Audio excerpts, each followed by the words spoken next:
ਤੇ ਲੋ ਜੀ ਚੋਰਾਂ ਦਾ ਪੂਰਾ ਟੱਬਰ ਪਹੁੰਚਿਆ ਜਨਾਬ ਕਸ਼ਮੀਰ ਦੇ ਵਿੱਚ। ਓਏ ਹੋਏ ਹੋਏ। ਇੱਕ ਜੰਮੇ ਗਫੀਰ ਜਿਹੜਾ ਉਹ ਐਕਸਪੈਕਟ ਕਰ ਰਹੇ ਸਨ, ਪਹੁੰਚਿਆ ਨਹੀਂ ਉੱਥੇ। ਇਹ ਹੋਰ ਗੱਲ ਐਕਸਪੈਕਟ ਕਰ ਰਹੇ ਸਨ ਕਿ ਵੀ ਜੰਮੇ ਗਫੀਰ ਆਏਗਾ, ਕਿਉਂਕਿ मियाँ मोहम्मद नवाज शरीफ बकलम खुद चल के आ रहा बूट चट। मियाँ साहब ने जिन्हें बूट चट्टिया शायद ही किसी हो तजर्बा ही बड़ा बूट चट्टन दे विच। और जनाब मियाँ मोहम्मद नवाज शरीफ आप चल के आ रहा, और सिर्फ मियाँ मोहम्मद नवाज शरीफ ही नहीं, नाल ओदी दुख्तरे बदअख्तर जिहड़ी है इदां ही कहा जा सकता भैया। गंदियां गुंदियां फिल्मां वाला काम आ धंधा करके इत्थे तिक्कर पहुंची है। बदअख्तर बाबा ही कहने वो तो मियाँ मोहम्मद नवाज शरीफ आप बड़ा वड्डा बदबख्त आ। ये भी ਉਹੀ ਕੰਮ ਕਰਦਾ ਜੋ ਮਾਈ। ਮੈਂ ਕਿਹਾ ਹਾਂਜੀ ਉਹ ਮੇਰੀ ਯਾਦ ਆ ਗਿਆ, ਮਾਈ ਨੇ ਕਿਹਾ ਸੀਗਾ ਕਿ ਵੀ ਉਹ ਜਿਹੜੀਆਂ ਫਿਲਮਾਂ ਅਸੀਂ ਬਣਾਈਆਂ ਜਿਹੜੀਆਂ ਸਾਡੇ ਕੋਲ ਮੌਜੂਦ ਆ ਉਹ ਮੀਆਂ ਸਾਹਿਬ ਨੇ ਖੁਦ ਦੇਖੀਆਂ ਹੋਈ। ਹਾਂਜੀ ਅਸੀਂ ਮੈਂ ਵੀ ਦੇਖੀਆਂ, ਮੀਆਂ ਸਾਹਿਬ ਨੇ ਵੀ ਦੇਖੀਆਂ। ਜਦੋਂ ਹੀ ਮੁਨਾਸਿਬ ਵਕਤ ਆਏਗਾ ਮੀਆਂ ਸਾਹਿਬ ਉਹ ਰਿਲੀਜ਼ ਕਰ ਦੇਣਗੇ ਗੰਦੀ ਫਿਲਮ। ਇਹ ਤਾਂ ਇਹਨਾਂ ਦੇ ਕਰਤੂਤ ਆ ਬਗੈਰਤਾਂ ਦੇ ਬੇਸ਼ਰਮਾਂ ਦੇ, ਤਾਂ ਉਹ ਵੀ ਬਗੈਰਤੀ ਬੇਸ਼ਰਮੀ ਵਾਲਾ ਹਿਸਾਬ ਆ। ਖੈਰ ਉਹ ਜਨਾਬ ਮਾਈ ਤੰਦੂਰ ਵਾਲੀ, ਮਾਈ ਜਰਨੈਲੀ ਟਿੱਕਿਆਂ ਵਾਲੀ, ਮਾਈ ਕਤਰੀ ਕਬਾਬਾਂ ਵਾਲੀ, ਮਾਈ ਜਹਾਜ਼ ਵਾਲੀ, ਹਾਂਜੀ ਉਹ ਆਪ ਬਕਲਮ ਖੁਦ ਉਹ ਵੀ ਚੱਲ ਕੇ ਆਈ ਜਨਾਬ ਉੱਥੇ। ਅਤੇ ਉਹ ਉੱਥੇ ਹੁਣ ਜਿਹੜਾ ਜੰਮੇ ਗਫੀਰ ਐਕਸਪੈਕਟ ਕਰ ਰਹੇ ਸੀਗੇ ਉੱਥੇ ਬੰਦਾ ਨਾ ਬੰਦੇ ਦੀ ਜ਼ਾਤ। ਹੁਣ ਦੇਖੋ ਉਹੀ ਕਸ਼ਮੀਰ ਆ ਜਿੱਥੇ ਆ ਜ਼ੁਲਮ, ਆ ਜਬਰ, ਆ ਬੇਗੈਰਤੀ ਬੇਸ਼ਰਮੀ ਇਹਨਾਂ ਨੇ ਫੈਲਾਈ ਹੋਈ ਆ। ਇਹਨਾਂ ਨੇ ਅਤੇ ਇਹਨਾਂ ਦੇ ਹੈਂਡਲਰਾਂ ਨੇ ਉੱਥੇ ਗਰੀਬ ਮਾਰ ਕੀਤੀ ਪਈ ਇਹਨਾਂ ਨੇ ਕਸ਼ਮੀਰੀਆਂ ਨਾਲ। ਕੀ ਜ਼ੁਲਮ ਔਰ ਜ਼ਬਰ ਦਾ ਸਲੂਕ ਹੋ ਰਿਹਾ ਉੱਥੇ। ਅਤੇ ਇਹ ਉੱਥੇ ਜਾ ਕੇ ਪਹੁੰਚ ਗਏ ਚੋਰਾਂ ਦਾ ਟੱਬਰ, ਅਤੇ ਜਾ ਕੇ ਹੁਣ ਇਹ ਐਕਸਪੈਕਟ ਕਰ ਰਹੇ ਸੀ ਕਿ ਵੀ ਸਾਰੇ ਇੱਥੇ ਇਕੱਠੇ ਹੋ ਜਾਣਗੇ ਕਿਉਂਕਿ ਮੀਆਂ ਮੁਹੰਮਦ ਨਵਾਜ਼ ਸ਼ਰੀਫ ਆਪ ਆ ਰਹੇ। ਉੱਥੇ ਹੈ ਹੀ ਕੋਈ ਨਹੀਂ। ਹੁਣ ਰਾਣਾ ਸਨਾਹ ਵਾਲਾ ਉੱਥੇ ਖੜਾ ਘਬਰਾਇਆ ਕਿ ਭਾਈ ਇੱਥੇ ਨਾ ਬੰਦਾ ਨਾ ਬੰਦੇ ਦੀ ਯਾਦ, ਇੱਥੇ ਉਸਤਾਦ ਆ ਕੋਈ ਫੋਨ ਸ਼ੂਨ ਕਰੋ ਕਿ ਚਾਰ ਪਟਵਾਰੀ ਬੁਲਾਓ। ਆ ਕੁਰਸੀਆਂ ਵੈਸੇ ਇਹਨਾਂ ਨੇ ਪਹਿਲੇ ਦੂਰ ਦੂਰ ਲਾਈਆਂ ਸੀ, ਦੇਖਾ ਬੜਾ ਪ੍ਰੋਟੋਕੋਲ ਸ਼ਾਹੀ ਆਪਣਾ ਚੋਰਾਂ ਦਾ ਟੱਬਰ ਆਇਆ ਅਤੇ ਲਾਜ਼ਮੀ ਗੱਲ ਹੈ ਅਤੇ ਉਹ ਦੂਰ ਹੀ ਹੋਣਾ ਸੀ, ਗਰੀਬਾਂ ਨੂੰ ਕੋਲ ਨਹੀਂ ਲੱਗਣ ਦੇਣਾ। ਉਹ ਦੂਰ ਦੂਰ ਲਾਈਆਂ ਸੀ, ਉਹ ਕੁਰਸੀਆਂ ਸਾਰੀ ਖਾਲੀ। ਫਿਰ ਜਨਾਬ ਇਹਨਾਂ ਨੇ ਕੁਰਸੀਆਂ ਜਿਹੜੀਆਂ ਨਾ ਉਹ ਕਹਿੰਦੇ ਵੀ ਆਹ ਕੁਰਸੀਆਂ ਸ਼ੁਰਸੀਆਂ ਤਾਂ ਕੋਈ ਨਹੀਂ ਭਰਨੀਆਂ, ਆਹ ਚਾਰ ਪਟਵਾਰੀ ਬੁਲਾਓ ਅੱਗੇ ਪਿੱਛੇ ਖੜ੍ਹੇ ਕਰਕੇ, ਤਾਂ ਇੱਦਾਂ ਜੰਮੇ ਗਫੀਰ ਦਾ। ਇਹਦੇ 'ਚ ਫਿਰ ਇਹਨਾਂ ਨੇ ਫੋਟੋਸ਼ਾਪ ਵੀ ਕਰਵਾਈ, ਹਾਂਜੀ ਬਣਾਉਣ ਵਾਸਤੇ, ਦਿਖਾਉਣ ਵਾਸਤੇ ਕਿ ਦੇਖੋ ਜੀ ਆ ਬੜਾ ਕਮਾਲ ਹੈ। ਲੇਕਿਨ ਕੋਈ ਨਹੀਂ, ਆਹ ਚਾਰ ਪਟਵਾਰੀ ਫੋਨ ਇੱਧਰ ਉੱਧਰ ਕਰਕੇ ਬਿਰਿਆਨੀ ਬਰਿਆਨੀ ਦੇ ਕੇ ਉਹਨਾਂ ਨੇ ਉੱਥੇ ਬੁਲਾਏ। ਉੱਥੇ ਜਨਾਬ ਫਿਰ ਆਪਣਾ ਜਲਸੇ 'ਤੇ ਹੋਏ ਖਿਤਾਬ, ਜਲਸਾ ਸ਼ੁਰੂ ਹੋਇਆ। ਅਤੇ ਉਹਦੇ ਬਾਅਦ ਜਿਹੜੀ ਸਭ ਤੋਂ ਵੱਡੀ ਖਬਰ ਆ ਗਈ ਹੈ ਉਹ ਜਨਾਬ ਮੀਆਂ ਮੁਹੰਮਦ ਨਵਾਜ਼ ਸ਼ਰੀਫ ਨੇ ਆਪ ਕੀਤਾ ਖਿਤਾਬ। ਅਤੇ ਉਹਨਾਂ ਨੇ ਖਿਤਾਬ ਕਰਕੇ ਕਿਹਾ ਲਓ ਜੀ ਮੈਂ ਤਾਂ ਮਰੀਮ ਨੂੰ ਕਹਿ ਰਿਹਾ ਕਿ ਬਈ ਆਪਣਾ ਇੱਥੇ ਜਿਹੜਾ ਆਪਣਾ ਆਜ਼ਾਦ ਕਸ਼ਮੀਰ ਦੇ ਅਸੀਂ ਲੋਕ ਸਾਨੂੰ ਵੋਟ ਪਾਉਣ, ਅਸੀਂ ਇਲੈਕਸ਼ਨ ਜਿੱਤੀਏ, ਅਤੇ ਮੈਂ ਸ਼ਹਿਬਾਜ਼ ਸ਼ਰੀਫ ਨੂੰ ਕਹਾਂਗਾ ਕਿ ਜੀ ਮੈਨੂੰ ਹੀ ਵਜ਼ੀਰ ਆਜ਼ਮ ਬਣਾ ਦਿਓ। और बल्कि मैं मरियम को ये कह रहा था, ये राजा साहब भी खड़े हैं, और मैंने कहा देखो मरियम, ये मेरा दिल चाहता है कि इलेक्शन में अगर हमें कामयाबी मिलती है ना तो इंशाअल्लाह ताला, तो मैं शहबाज शरीफ साहब, मेरा दिल चाहता है कि मैं उनको कहूँ कि आज़ाद कश्मीर का मुझे वज़ीर आज़म बना दें नवाज शरीफ को। अंदाजा करो यार आ बगैरती बेशर्मी ਜਿਹੜੀ ਆ ਉਹ ਮੇਰਾ ਮਤਲਬ ਹੈ ਕਿ ਕੌਣ ਕਿੱਦਾਂ ਦੀ ਗੱਲ ਕਰ ਰਿਹਾ ਯਾਰ। ਮੀਆਂ ਸਾਹਿਬ ਇੱਕ ਪਾਰਟੀ ਦਾ ਸਰਬਰਾਹ, ਦਿਲਾਂ ਦਾ ਵਜ਼ੀਰ, ਉਹ ਕਹਿ ਰਿਹਾ ਮੈਂ ਸ਼ਹਿਬਾਜ਼ ਸ਼ਰੀਫ ਨੂੰ ਕਹਾਂਗਾ ਕਿ ਮੈਨੂੰ ਇੱਥੇ ਮੇਰਾ ਮਤਲਬ ਹੈ ਕਿ ਵਜ਼ੀਰ ਆਜ਼ਮ। ਅੰਦਾਜ਼ਾ ਕਰੋ ਬਈ ਉਹ ਜਿਹੜਾ ਕੀੜਾ ਹੈ ਨਾ ਮੀਆਂ ਸਾਹਿਬ ਦਾ, ਬਈ ਉਹ ਨਹੀਂ ਮਰ, ਉਹ ਬਿਲਕੁਲ ਵਜ਼ੀਰ ਆਜ਼ਮ ਬਣਨ ਵਾਲਾ ਜਿਹੜਾ ਕੀੜਾ ਉਹ ਹਜੇ ਵੀ ਹੈ। ਉਹ ਕਹਿੰਦੇ ਚਲੋ ਫਿਰ ਆਪਣਾ ਇੱਥੇ ਨਹੀਂ ਤਾਂ ਮੇਰਾ ਉੱਥੇ ਬਣਾ ਦਿਓ, ਕਿੱਥੇ ਬਣਾ ਦਿਓ। ਐਂਡ ਜਿਹਨਾਂ ਨੇ ਕਹਿਣਾ ਕਿ ਮੈਨੂੰ ਆਪਣੇ ਘਰ ਦੇ ਹੀ ਵਜ਼ੀਰ ਆਜ਼ਮ ਬਣਾ ਦਿਓ, ਹੋਰ ਤਾਂ ਕਿਤੇ ਬਣਾਉਣਾ ਨਹੀਂ ਤੁਸੀਂ। ਲੇਕਿਨ ਆਹ ਕੀੜਾ ਜਿਹੜਾ ਨਾ ਉਹਨੂੰ ਕੋਈ ਠੰਡ ਨਹੀਂ ਪਾਈ। ਉਹ ਕੀੜਾ ਜਾਗ ਰਿਹਾ, ਕੀੜਾ ਤੰਗ ਕਰ ਰਿਹਾ ਮੀਆਂ ਸਾਹਿਬ ਨੂੰ ਕਿ ਮੀਆਂ ਸਾਹਿਬ ਉੱਥੇ ਨਹੀਂ ਤਾਂ ਇੱਥੇ ਵਜ਼ੀਰ ਆਜ਼ਮ। ਹਾਲਾਂਕਿ ਵੀ ਸ਼ਹਿਬਾਜ਼ ਸ਼ਰੀਫ ਨੂੰ ਕੀ ਕਹਿਣ ਦੀ ਲੋੜ, ਉਹ ਜਿਹਨੇ ਸ਼ਹਿਬਾਜ਼ ਸ਼ਰੀਫ ਨੂੰ ਲਾਇਆ ਉਹਨੂੰ ਕਹੋ ਜਾ ਕੇ, ਜਿਹਨੇ ਉੱਥੇ ਵੀ ਲਾਣਾ ਉਹਨੂੰ ਕਹੋ ਭਾਈ ਮੇਰਾ ਮਤਲਬ ਚਲੋ ਇੱਥੇ ਨਹੀਂ ਲਾਇਆ ਉੱਥੇ ਲਾ ਦੇ। ਹਾਂ ਬਾਬਾ ਜੀ ਕਹਿੰਦੇ ਇਹਨੂੰ ਉਹਨੇ ਕਿਤੇ ਹੋਰ ਲਾ ਦੇਣਾ। ਮੈਂ ਕਿਹਾ ਬਾਬਾ ਜੀ ਕਿੱਥੇ? ਬਾਬਾ ਜੀ ਕਹਿੰਦੇ ਪਕੌੜੇ ਲਾ ਦੇਣਾ।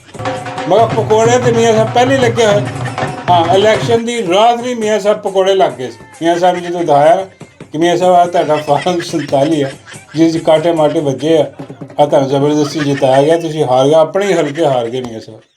ਮੀਆਂ ਸਾਹਿਬ ਉੱਥੇ ਹੀ ਪਕੌੜੇ ਲੱਗ ਗਏ। ਮੀਆਂ ਸਾਹਿਬ ਨੂੰ ਪਤਾ ਲੱਗ ਗਿਆ ਕਿ ਕਹਾਣੀ ਮੁੱਕ ਗਈ ਉਸਤਾਦ।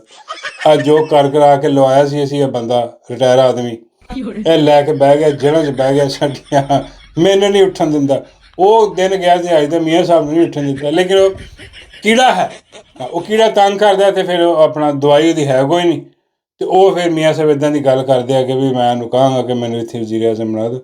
ਬਈ ਉਹ ਤੁਹਾਨੂੰ ਵੋਟ ਦੇਣਾ ਕਿੰਨੇ ਉੱਥੇ, ਪਹਿਲੇ ਆਹ ਦੱਸੋ। ਉੱਥੇ ਤੁਹਾਨੂੰ ਛਿੱਤਰ ਔਰ ਲਿੱਤਰ ਪੈਣੇ ਨੇ ਮੀਆਂ ਸਾਹਿਬ। ਪੂਰੀ ਪਾਰਟੀ ਤੁਹਾਡੀ ਜਿਹੜੀ ਹੈ ਨਾ, ਉਹਦਾ ਉਹੀ ਹਿਸਾਬ ਆ ਉੱਥੇ ਵੀ ਜੋ ਪਾਕਿਸਤਾਨ ਦੇ ਵਿੱਚ ਸੀਗਾ। ਇੱਥੇ ਤਾਂ ਫਿਰ ਚਲੋ 17 ਸੀਟਾਂ ਮਿਲ ਗਈਆਂ ਸੀ, ਉੱਥੇ ਇੰਨੀਆਂ ਵੀ ਨਹੀਂ ਲੱਭਣੀਆਂ। ਔਰ ਹੁਣ ਯਕੀਨ ਕਰੋ, ਕਰਾ ਕੇ ਦੇਖ ਲੈਣ ਦੁਬਾਰਾ ਇਲੈਕਸ਼ਨ ਪੂਰੇ ਹੁਣ 7 ਸੀਟਾਂ ਨਹੀਂ ਲੱਭਣੀਆਂ ਨੇ, ਛਿੱਤਰ ਔਰ ਲਿੱਤਰ ਲੱਭਣੇ। ਹੁਣ ਪਟਵਾਰੀ ਆਪ ਤੰਗ ਆਏ, ਕਿਉਂਕਿ ਪਟਵਾਰੀਆਂ ਨੇ ਵੀ ਬਿੱਲ ਦੇਣੇ ਪੈਂਦੇ। ਹਾਂਜੀ, ਉਹ ਵੀ ਤੰਗ ਆਇਆ ਕਿ ਯਾਰ ਕੀ ਬਗੈਰਤੀ ਬੇਸ਼ਰਮੀ ਸਾਡੇ 'ਤੇ ਮੁਸੱਲਤ ਹੋਈ, ਜਿਹੜੀ ਤੁਸੀਂ ਆਪਣੇ ਆਪ 'ਤੇ ਮੁਸੱਲਤ ਕੀਤੀ। ਖੈਰ ਕੀਤੀ ਤਾਂ ਉਹਨਾਂ ਨੇ, ਆਪਣਾ ਇਹਨਾਂ ਦੇ ਹੈਡਰਾਂ ਨੇ, ਬੰਦੂਕ ਵਾਲਿਆਂ ਨੇ, ਫੀਲਡ ਮਾਰਸ਼ਲ ਨੇ, ਅਤੇ ਉਹ ਜਨਾਬ ਹੁਣ ਉੱਥੇ ਖਿਤਾਬ ਕਰਕੇ ਆਪਣਾ ਦਿਲ ਠੰਡਾ ਕਰਨ ਦੀ ਕੋਸ਼ਿਸ਼ ਕਰ ਰਹੇ, ਨਾਲੇ ਲੋਕਾਂ ਨੂੰ ਜ਼ਰਾ ਜਜ਼ਬਾ ਦਿਲਾ ਰਿਹਾ ਕਿ ਵੀ ਵੋਟ ਦਿਓ। ਤੁਹਾਨੂੰ ਯਾਦ ਹੈ ਜਦੋਂ ਆਹ ਇਲੈਕਸ਼ਨ ਹੋਏ ਸੀਗੇ ਇੱਥੇ ਪਾਕਿਸਤਾਨ 'ਚ 24 ਦੇ ਇਲੈਕਸ਼ਨ 'ਚ, ਉਦੋਂ ਇੱਕ ਦਿਨ ਪਹਿਲੇ ਤੱਕ ਇਹੀ ਆਵਾਜ਼ ਆ ਰਹੀ ਸੀ ਕਿ ਵਜ਼ੀਰ ਆਜ਼ਮ ਨਵਾਜ਼ ਸ਼ਰੀਫ, ਵਜ਼ੀਰ ਆਜ਼ਮ ਨਵਾਜ਼ ਸ਼ਰੀਫ ਦਾ ਤੈਅ ਹੋ ਗਿਆ ਵਜ਼ੀਰ ਆਜ਼ਮ ਬਣਨਾ, ਚੌਥੀ ਵਾਰੀ ਵਜ਼ੀਰ ਆਜ਼ਮ ਬਣਨਾ, ਬਿਲਕੁਲ ਇੰਝ। ਅਤੇ ਐਂਡ 'ਚ ਆ ਕੇ ਨਵਾਜ਼ ਸ਼ਰੀਫ ਨੂੰ ਇੰਝ ਸਾਈਡ 'ਤੇ ਕਰ ਲਿੱਤਾ, ਲਾ ਦਿੱਤਾ, ਅਤੇ ਉਹ ਬੇਕਾਰੀ ਨੂੰ ਚੁੱਕੇ ਇਹਨਾਂ ਨੇ ਬਣਾ ਦਿੱਤਾ।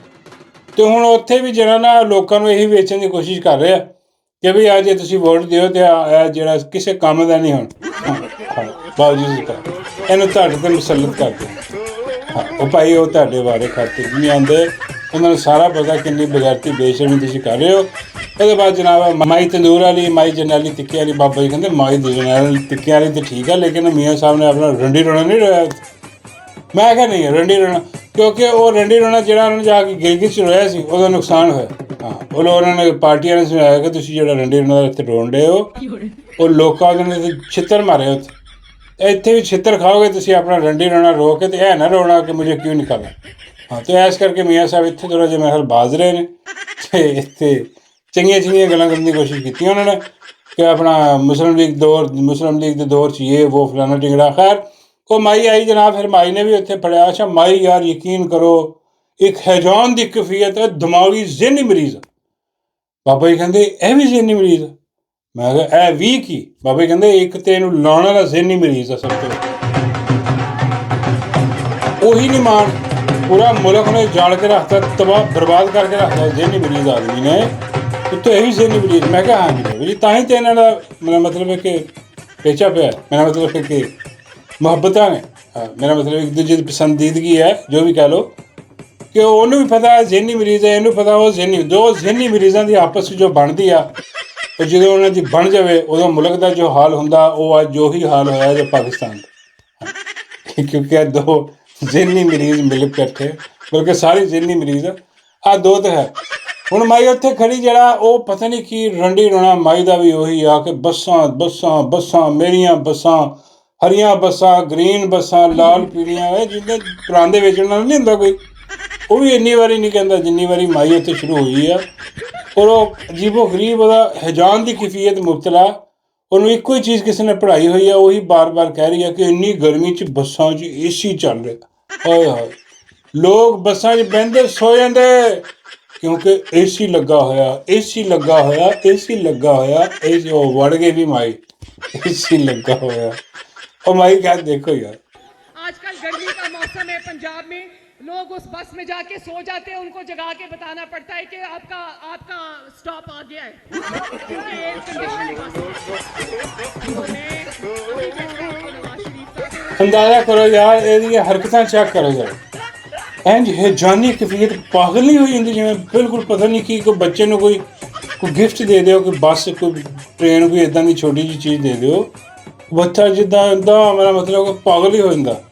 ਬਲਕਿ ਬੱਚੇ ਨੂੰ ਵੀ ਥੋੜ੍ਹਾ ਅਹਿਸਾਸ ਹੁੰਦਾ ਕਿ ਯਾਰ ਖਿਡੌਣਾ ਜਿਹੜਾ ਮੇਰੇ ਸੀਰੀਅਸ ਕੰਮ ਕੋਈ ਨਹੀਂਗਾ, ਲੇਕਿਨ ਮਾਈ ਉਹ ਬੱਚਿਆਂ ਨਾਲੋਂ ਵੀ ਜ਼ਿਆਦਾ ਅੱਗੇ ਵੱਧ ਕੇ ਵੀ AC ਲੱਗਾ, ਬੰਦੇ ਸੋ ਰਹੇ।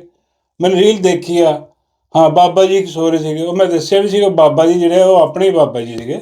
2 दिन पहले मैंने एक रील देखी जिसमें एक बाबा जी जो हैं वो ग्रीन बस में बैठे हैं और सो गए हैं, और जब बस रुकी है तो उनको आके कंडक्टर जगा रहा है कि आपका अब बस का आखिरी स्टॉप आ गया, आप उतर जाए।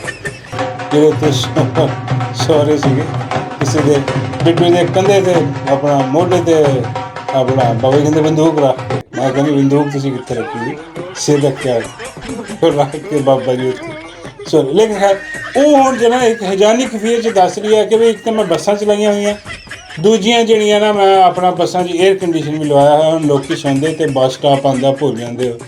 ਭਈਆ ਤੂੰ ਕੀ ਮੇਰਾ ਮਤਲਬ ਉਹ ਤੂੰ ਗਰੀਬਾਂ ਨੂੰ ਉੱਥੇ ਕੋਈ ਹੋਰ ਚੀਜ਼ ਖੋਲ੍ਹ ਦੇ ਉੱਥੇ ਯਾਰ, ਕੋਈ ਆਪਣਾ ਮਤਲਬ ਕਿ ਉਹ ਪਨਾਹ ਗਾਹਾਂ ਜਿਹੜੀਆਂ ਸੀਗੀਆਂ ਇਮਰਾਨ ਅਹਿਮਦ ਖਾਨ ਨਿਆਜ਼ੀ ਨੇ ਜਿਹੜੀਆਂ ਖੋਲ੍ਹੀਆਂ ਸੀਗੀਆਂ ਵੀ ਉਹਦੇ ਕੋਈ ਇਹ ਨਹੀਂ ਸੀ ਕਹਿੰਦਾ ਕਿ ਤੇਰਾ ਸਟਾਪ ਆ ਗਿਆ ਹੁਣ ਬਾਬਾ ਉੱਤਰ। ਹਾਂ ਉੱਥੇ ਆ ਕੇ ਸੋ ਜਾਵੇ, ਸੌਂਦੇ ਸੀ ਰਾਤੀ ਲੋਕ ਬੈਠਦੇ ਸੀ।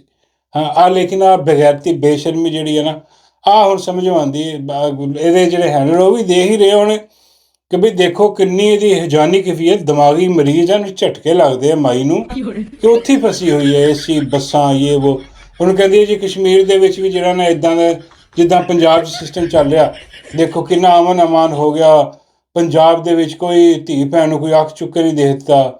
ਅਤੇ ਉਹ ਜਿਹੜਾ ਕੋਈ ਦੇਖਦਾ ਉਹਨੂੰ ਚੁੱਕ ਕੇ ਜੇਲ੍ਹ 'ਚ ਪਾ ਦਿੰਦੇ। ਜੇਲ੍ਹ 'ਚ ਨਹੀਂ ਪਾਉਂਦੇ ਮਾਈ, ਉਹਨੂੰ ਉੱਤੇ ਪਹੁੰਚਾ ਦਿੰਦੇ ਆ ਜਾਂ ਉਹਦੇ ਨੇਫੇ 'ਚ ਪਿਸਤੌਲ ਚਲਾ ਦਿੰਦੇ ਆ। ਕਾਨੂੰਨ ਨਾਮ ਦੀ ਤਾਂ ਚੀਜ਼ ਹੈ ਉੱਥੇ ਕੋਈ ਨਹੀਂ। ਉਹ ਜਿਹਦੇ ਨਾਲ ਕੋਈ ਦੁਸ਼ਮਣੀ ਪੁਰਾਣੀ ਉਹ ਵੀ ਪੈਸੇ ਦੇ ਕੇ ਅਤੇ ਆਪਣੇ ਨੇਫੇ ਬੰਦੂਕਾਂ ਚਲਵਾ ਰਿਹਾ। ਹੁੰਦਾ ਦੇਖੋ ਇੱਦਾਂ ਦੀ ਬਗੈਰਤੀ ਬੇਸ਼ਰਮੀ ਉਹ ਕਹਿੰਦੀ ਉੱਥੇ ਵੀ ਹੋਏਗੀ। ਅੰਦਾਜ਼ਾ ਕਰੋ ਯਾਰ ਕੀ ਮੇਰਾ ਮਤਲਬ ਮਿਸਾਲ ਦੇ। ਔਰ ਜਦੋਂ ਮਿਸਾਲ ਦੇ ਰਹੀ ਕਿ ਦੇਖੋ ਇਤਨਾ ਅਮਰ ਹੋ ਗਿਆ, ਕ੍ਰਾਈਮ ਫਰੀ ਹੋ ਗਿਆ ਪੰਜਾਬ। ਹੁਣੀ 2 ਹਫ਼ਤਿਆਂ ਦੀ ਗੱਲ, ਮਾਈ ਦਾ ਆਪਣਾ ਰਿਸ਼ਤੇਦਾਰ ਜਿਹੜਾ ਸੀਗਾ ਡਾਰਾਂ ਦਾ ਮੁੰਡਾ ਜਿਹੜਾ ਉਹ ਬਈ ਉਹ ਅੱਲਾ ਮਾਫ ਕਰੇ, ਦੇਖੋ ਕਿੰਨਾ ਭਿਆਨਕ ਜੁਰਮ 'ਚ ਫੜਿਆ ਗਿਆ।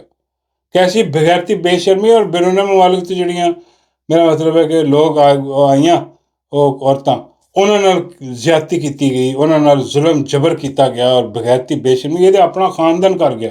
ਅੰਦਾਜ਼ਾ ਕਰੋ। ਅਤੇ ਕਹਿੰਦੀ ਉੱਥੇ ਅਮਨ ਅਮਾਨ ਆ, ਹਰ ਚੌਥੇ ਰੋਜ਼ ਉੱਥੇ ਅੱਲਾ ਮਾਫ ਕਰੇ ਉੱਥੇ ਕਿਸੇ ਮਾਸੂਮ ਦੀ ਲਾਸ਼ ਲੱਭਦੀ ਹੈ ਪੰਜਾਬ 'ਚੋਂ। ਅਤੇ ਮਾਈ ਉੱਥੇ ਖੜੇ ਹੋ ਕੇ ਬਿਲਕੁਲ ਭੁੱਲ ਗਈ, ਪਤਾ ਨਹੀਂ ਇਹਦਾ ਦਿਮਾਗ, ਇਹ ਝੂਠ ਐਸਾ ਬੋਲਦੀ ਆ ਅੱਲਾ ਮਾਫ ਕਰੇ। ਇਹ ਕਹਿੰਦੀ ਹੈ ਕਿ ਜੋ ਝੂਠ ਮੈਂ ਬੋਲਦੇ ਆ ਨਾ ਇੱਦਾਂ ਲੱਗੇ ਕਿ ਸੱਚ ਆ। ਬਿਲਕੁਲ ਮਾਈ ਉਹ ਝੂਠੋ ਝੂਠ 47 ਜਿਹੜਾ ਨਾ ਉੱਥੇ ਖੜੀ ਹੋ ਕੇ ਬੋਲੇ ਨੇ। ਅਤੇ ਉਹ ਜਿਹੜਾ ਕੇਸ ਸੀਗਾ ਉਹ ਹੁਣ ਉਹਨੂੰ ਜਨਾਬ ਪਿੱਛੇ ਲਿਜਾ ਕੇ ਉਹਨੂੰ ਜਨਾਬ ਡਸਟਬਿਨ 'ਚ ਪਾਉਣ ਦਾ ਪ੍ਰੋਗਰਾਮ ਬਣ ਗਿਆ। ਉਹਨਾਂ ਨੂੰ ਜੁਡੀਸ਼ਲ ਕਰ ਦਿੱਤਾ ਗਿਆ ਸਾਰੇ ਮੁਲਜ਼ਮਾਨ ਨੂੰ। ਹੁਣ ਉਹਨਾਂ ਦੀਆਂ ਜ਼ਮਾਨਤਾਂ ਹੋ ਜਾਣਗੀਆਂ, ਆਹਿਸਤਾ ਆਹਿਸਤਾ ਸਾਰੇ ਨਿਕਲ ਜਾਣਗੇ ਅਤੇ ਕਹਾਣੀ ਖਤਮ।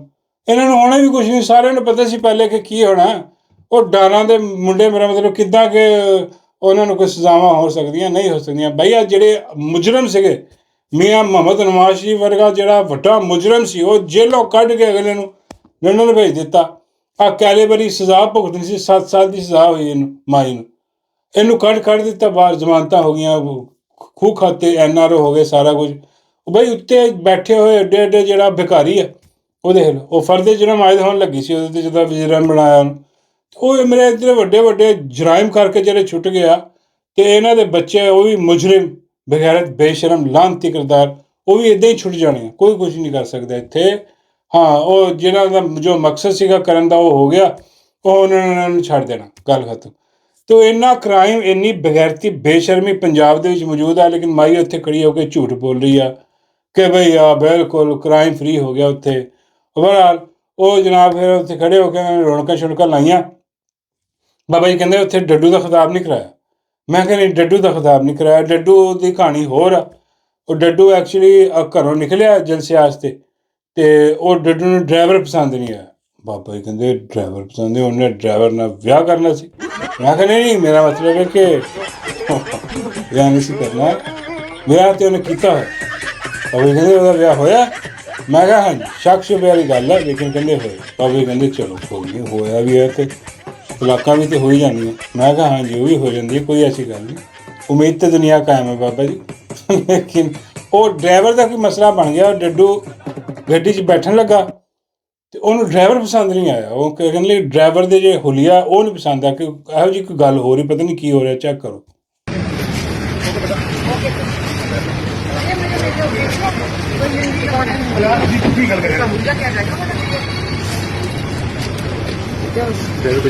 ਹੁਣ ਸਮਝ ਨਹੀਂ ਆਈ ਕਿ ਵੀ ਉਹ ਆਪਣਾ ਡਰਾਈਵਰ ਜਿਹੜਾ ਉਹ ਕਿਹੜੇ ਕੱਪੜੇ ਪਾ ਕੇ ਬੈਠਾ ਸੀ। ਕੀ ਸ਼ਾਇਦ ਕੋਈ ਸੂਟ ਪਾ ਕੇ ਬਹਿ ਗਿਆ ਹੋਣਾ ਅਤੇ ਇਹਨੂੰ ਹੋਇਆ ਕਿ ਯਾਰ ਕੀ ਸੂਟ ਪਾ ਕੇ ਬਹਿ ਗਿਆ ਇੱਥੇ। ਮੇਰਾ ਮਤਲਬ ਹੈ ਕਿ ਸਾਡੇ ਹਾਲ ਦੇਖੋ ਕੀ ਹੋਏ ਪਏ।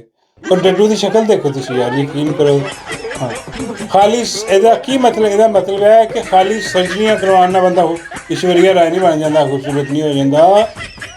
ਉਹਦੇ ਬਾਅਦ ਜਨਾਬ ਫਿਲਟਰ ਵੀ ਲਵਾਉਣੇ ਪੈਂਦੇ ਨੇ, ਉਹ 4-4 ਘੰਟੇ ਦੇ ਮੇਕਅਪ ਵੀ ਕਰਾਉਣੇ ਪੈਂਦੇ ਨੇ, ਨਹੀਂ ਤਾਂ ਡੱਡੂ ਅੱਜ ਵੀ ਉਹੀ ਜੋ ਪਹਿਲੇ ਸੀਗਾ। ਤੇ ਬਾਬਾ ਜੀ ਕਹਿੰਦੇ ਯਾਰ ਡੱਡੂ ਨੂੰ ਡਰਾਈਵਰ ਕਿਉਂ ਨਹੀਂ ਪਸੰਦ ਆਇਆ? ਡਰਾਈਵਰ ਮੇਰਾ ਮਤਲਬ ਕੀ ਸੀ? ਮੈਂ ਕਿਹਾ ਬਾਬਾ ਜੀ ਉਹ ਬਸ ਪਤਾ ਨਹੀਂ ਕੀ ਸੀ ਕੀ ਨਹੀਂ, ਕਹਿੰਦੀ ਉਹਦੇ ਦਾ ਹੁਲੀਆ ਨਹੀਂ ਗਾ ਡਰਾਈਵਰ ਵਾਲਾ, ਤੇ ਡਰਾਈਵਰ ਬਦਲੋ। ਉਹ ਫਿਰ ਡਰਾਈਵਰ ਬਦਲਿਆ ਉਹਨਾਂ ਨੇ। ਬਾਬਾ ਜੀ ਕਹਿੰਦੇ ਯਾਰ ਕੋਈ ਡਰਾਈਵਰ ਚੱਜਦਾ ਨੂੰ ਕਵਰ ਰੱਖੇ। ਮੈਂ ਕਿਹਾ ਬਾਬਾ ਜੀ ਕਿਹਨੂੰ? ਬਾਬਾ ਜੀ ਕਹਿੰਦੇ ਯਾਰ ਮੈਨੂੰ ਹੀ ਰੱਖ ਲਵੇ, ਮੈਂ ਬੜੀ ਅੱਛੀ ਡਰਾਈਵਰੀ ਕਰ ਰਹੀ। ਮੈਂ ਕਿਹਾ ਬਾਬਾ ਜੀ ਕਿਹਦੀ? ਬਾਬਾ ਜੀ ਕਹਿੰਦੇ ਯਾਰ ਗੱਡੀ ਦੀ। ਮੈਂ ਕਿਹੜਾ ਕਿਹਾ ਕਿ ਮੈਂ ਡੱਡੂ ਦੀ ਡਰਾਈਵਰੀ ਕਰਾਂਗਾ, ਗੱਡੀ ਦੀ ਕਰਾਂਗਾ। ਮੈਂ ਕਿਹਾ ਨਹੀਂ ਤੁਸੀਂ ਡੱਡੂ ਦੀ ਵੀ ਕਰ ਲਓ। ਬਾਬਾ ਜੀ ਕਹਿੰਦੇ ਨਹੀਂ ਡੱਡੂ ਦੀ ਤਾਂ ਕੰਡਕਟਰ ਹੀ ਹੁੰਦੀ, ਡਰਾਈਵਰੀ ਨਹੀਂ, ਡਰਾਈਵਰੀ ਗੱਡੀ ਦੀ ਹੁੰਦੀ ਹੈ। ਬਾਬਾ ਜੀ ਕਹਿੰਦੇ ਮੈਨੂੰ ਰੱਖ ਲਓ, ਮੈਂ ਮੇਰਾ ਦਿਖਾ ਕੇ ਕਰਾਂਗਾ। ਮੈਂ ਕੀ? ਬਾਬਾ ਜੀ ਕਹਿੰਦੇ ਡਰਾਈਵਿੰਗ ਅੱਛੀ। ਉਹ ਪਤਾ ਨਹੀਂ ਕੀ ਆਹ ਹਾਲ ਇਹਨਾਂ ਦਾ। ਹਾਲਾਂਕਿ ਇਹਨਾਂ ਦੇ ਬੂਥੇ ਦੇਖੋ, ਇਹਨਾਂ ਦੇ ਥੋਬੜੇ ਦੇਖੋ, ਔਰ ਇਹਨਾਂ ਦੀ ਅਕਲਾਂ ਦੇਖੋ, ਔਰ ਇਹਨਾਂ ਦੇ ਉਹਦੇ ਦੇਖੋ ਕਿ ਇਸ ਕਾਬਲ ਹੈ ਸੀ ਐਡੀਆਂ ਐਡੀਆਂ ਵੱਡੀਆਂ ਗੱਡੀਆਂ ਝੂਟਦੇ ਫਿਰਨ। ਇਹ ਭਾਜੀ ਅਗਲੇ ਉੱਥੇ ਸਟੇਸ਼ਨ 'ਤੇ ਖੜੀ ਹੋ ਕੇ ਆਪਣਾ ਮੈਂਗੋ ਦਾ 2 ਰੁਪਏ ਦਾ ਗਲਾਸ ਜੂਸ ਪੀਣ ਵਾਲੀ ਆ ਔਰਤ ਆ। ਬਾਬਾ ਜੀ ਕਹਿੰਦੇ ਡੱਡੂ ਦੀ ਤੋਹੀਨ ਕਰ। ਮੈਂ ਕਿਹਾ ਤੋਹੀਨ ਨਹੀਂ, ਸਿੱਧੀ ਗੱਲ ਹੈ, ਸਾਫ਼ ਗੱਲ ਆ। ਕੁੱਲ ਖਾਦ ਇਹਨਾਂ ਦੀ ਇਹੀ ਸੀ, ਸਟੇਸ਼ਨ 'ਤੇ ਖੜੇ ਹੋ ਕੇ ਗਲਾਸ ਪੀਤਾ, ਉਹਦਾ ਗੰਨੇ ਦਾ ਰੋਹ ਪੀਤਾ ਉੱਥੇ। ਹਾਂ, ਬੜੇ ਲੰਡੇ ਬਾਜ਼ਾਰ ਤੋਂ ਸ਼ਾਪਿੰਗ ਕੀਤੀ ਥੋੜ੍ਹੀ ਜਿਹੀ, ਤਾਂ ਉੱਥੇ ਜਿਹੜੀ ਆ 9 ਨੰਬਰ ਵੈਗਨ ਫੜ ਕੇ ਤੇ ਘਰ ਗਈ। ਇੱਦਾਂ ਨਹੀਂ ਗੱਲ 'ਚ 9 ਨੰਬਰ 'ਚ ਵੈਗਨ 'ਚ ਬਹਿਣ ਵਾਲੀਆਂ ਸਵਾਰੀਆਂ ਜਿਹੜੀਆਂ, ਬਾਬਾ ਜੀ ਕਹਿੰਦੇ 9 ਨੰਬਰ ਨਹੀਂ 2 ਨੰਬਰ ਵੈਗਨ ਹੋਣੀ। ਮੈਂ ਕਿਹਾ ਉਹੀ 2 ਨੰਬਰ ਕਰ ਲਓ, 2 ਨੰਬਰ ਚੀਜ਼ਾਂ 2 ਨੰਬਰ ਵੈਗਨ 'ਚ ਬਹਿ ਕੇ। ਉਹ ਇਹ ਤਾਂ ਇੱਕ ਪੋਲੀ ਇਹਦੇ ਨਾਲ ਦੀ, ਜਿੰਨੀਆਂ ਵੀ ਕਨੀਜ਼ਾਂ ਨੇ ਇਹਨਾਂ ਦੀ ਸਭ ਦੀ ਇੰਨੀ ਕੀ ਔਕਾਤ। ਉੱਥੇ ਲੰਡੇ ਦੇ ਸ਼ੋਪਿੰਗ ਕਰਕੇ ਤੇ ਘਰ ਗਈਆਂ, ਉੱਥੇ ਜਾ ਕੇ ਖੁਸ਼ ਹੋਈਆਂ। ਅਤੇ ਆਹ ਹੁਣ ਇਹਨਾਂ ਨੂੰ ਗੱਡੀਆਂ ਲੱਭੀਆਂ ਹੋਈਆਂ, ਗੱਡੀਆਂ ਲੱਭੀਆਂ ਨਾਲੇ ਸਰਕਾਰੀ ਡਰਾਈਵਰ ਲੱਭੇ ਹੋਏ। ਹੁਣ ਇਹਨਾਂ ਦੇ ਨਖਰੇ ਖਤਮ ਨਹੀਂ ਹੁੰਦੇ ਕਿ ਦੇਖੋ ਜੀ ਆਹ ਮੇਰਾ ਉਧਰ ਡਰਾਈਵਰ ਦਾ ਹੁਲੀਆ ਕੋਈ। ਬਈ ਕੌਮ ਦੇ ਪੈਸਾ, ਟੈਕਸ ਦਾ ਪੈਸਾ ਲੋਕਾਂ ਦਾ ਬਰਬਾਦ ਕਰਤਾ ਇਹਨਾਂ ਨੇ। ਮਾਈ ਨੇ ਉਹ ਜਹਾਜ਼ ਲੈ ਕੇ, ਹਾਲਾਂਕਿ ਮਾਈ ਨੇ ਉੱਥੇ ਜਲਸੇ 'ਚ ਕਹਿਣਾ ਚਾਹੀਦਾ ਸੀਗਾ ਕਿ ਵੀ ਦੇਖੋ ਮੈਂ ਕਿੰਨੀ ਤਰੱਕੀ ਕੀਤੀ ਆ, ਕਿ ਬਈ ਆਹ ਪੰਜਾਬ ਜਿਹੜਾ ਇੱਥੋਂ ਮੈਂ 11 ਅਰਬ ਦਾ 12 ਅਰਬ ਦਾ ਜਹਾਜ਼ ਲੈ ਲਿਆ ਮੈਂ। ਹੈਂ, ਉਹ ਕਹਿੰਦੀ ਇੱਥੇ ਵੀ ਸਾਨੂੰ ਵੋਟ ਦਿਆ, ਫਿਰ ਇੱਥੋਂ ਵੀ ਜਹਾਜ਼ ਕੱਢਾਂਗੇ। ਬਾਬਾ ਜੀ ਕਹਿੰਦੇ ਉੱਥੋਂ ਜਹਾਜ਼ ਦੂਜੇ ਹੀ ਨਿਕਲਣੇ ਚਰਸ। ਇੱਥੇ ਦੇ ਜਹਾਜ਼ ਇੱਥੇ ਨਿਕਲ ਸਕਦੇ ਆ, ਉਹ ਵੀ ਹੁਣ ਬੱਸ ਹੋ ਗਈ। ਹੁਣ ਹੋਰ ਕੋਈ ਜਹਾਜ਼ ਨਹੀਂ ਹੋਣਾ, ਇੱਥੇ ਦੂਜੇ ਜਹਾਜ਼ ਨਿਕਲਣਾ।